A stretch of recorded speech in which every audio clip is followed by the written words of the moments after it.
भाई साहब इस समर स्पेशल में आपने आरएसी का टिकट कंफर्म कर दिया है, पूरा सीट दीजिए ना। अरे मालिक, तुम्हें अच्छे से पता है ना कि समर वेकेशन चल रहा है, ट्रेनें भर भर के चल रही है इस टाइम। और शुक्र बनाओ तुम्हें आरएसी की टिकट तो मिल गई, लोगों को तो स्लीपर में भी खड़े होकर जाना पड़ रहा है। तो फिर हमको आधी सीट का पैसा वापस करिए। कुछ पागल हो क्या? आरएसी का मतलब नहीं पता? आरएसी का मतलब होता है आधी सीट और पूरा पैसा, समझे? यही आरएसी का नियम। कैसा नियम है? मतलब आधी सीट पे जाऊंगा धक्के खाते हुए और फिर पैसा भी पूरा दूंगा। आप एक बात बताइए, एक ही सीट पर दो जने बैठ के जाएंगे, वो भी फंस के, और दोनों से रेलवे पूरा पैसा वसूलेगी। कोई मतलब है इस बात का? भाई अगर आप हमें आधी सीट दे रहे हैं तो फिर हमसे आधा पैसा लीजिए, वरना पूरी सीट दीजिए। अब ये तो ये बात हो गई ना कि रेलवे का तो खजाना भर रहा है और हम जनता की जेब काटी जा रही है। क्यों जी? हाँ भैया, आप ना बिल्कुल ठीक कह रहे हैं। ये आरएसी सिस्टम ना बहुत ज्यादा खराब है। आपको पता है, कुछ महीने पहले मेरी माँ गाँव गई थी और उनकी टिकट भी आरएसी में थी। बेचारी बहुत परेशान हुई थी, ढंग से पैर तक नहीं फैला पा रही थी वो। सही कह रही हो बहन जी, ये सारे इस चक्कर में मैं भी बहुत परेशान हुआ था।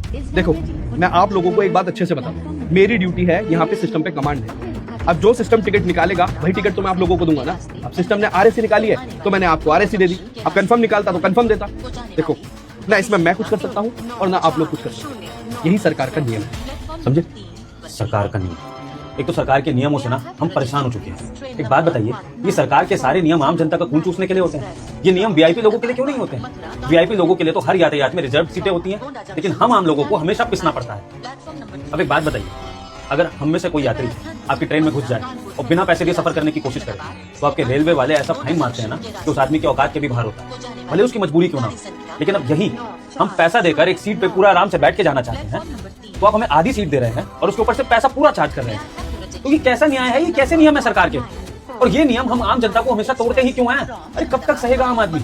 लाइनों में भी हम आम आदमी को ही खड़ा होना पड़ता है, चाहे वो वोटिंग की लाइन हो, चाहे वो राशन की लाइन हो, चाहे वो ये रेलवे टिकट काउंटर की लाइन हो, और आजकल तो गैस की लाइनों में भी हम आम आदमी को ही खड़ा होना पड़ रहा है। तो ये सरकार के नियम सिर्फ आम आदमी को क्यों परेशान कर रहे हैं? अरे नियम कानून तो आम आदमी की सहूलियत के लिए बनते हैं ना। तो फिर ये कैसे नियम है जिसकी वजह से हमारी जेब से पैसा ज्यादा जा रहा है और हमको एक पैसे की सहूलियत नहीं मिल रही है? बताइए। देखिए भैया, मैं आपकी बात समझ रहा हूँ, लेकिन अब जैसा सिस्टम है हमें तो सिस्टम के साथ ही चलना पड़ेगा ना। हम अपनी तरफ से तो कुछ नहीं कर सकते हैं। अब जब तक सिस्टम ठीक नहीं होगा तो हमारे हाथ में भी कुछ नहीं है। ठीक है कहा आपने। आम आदमी के पास और रास्ता भी क्या है? उसको तो सिस्टम के अनुसार ही चलना पड़ेगा, वरना पिसेगा।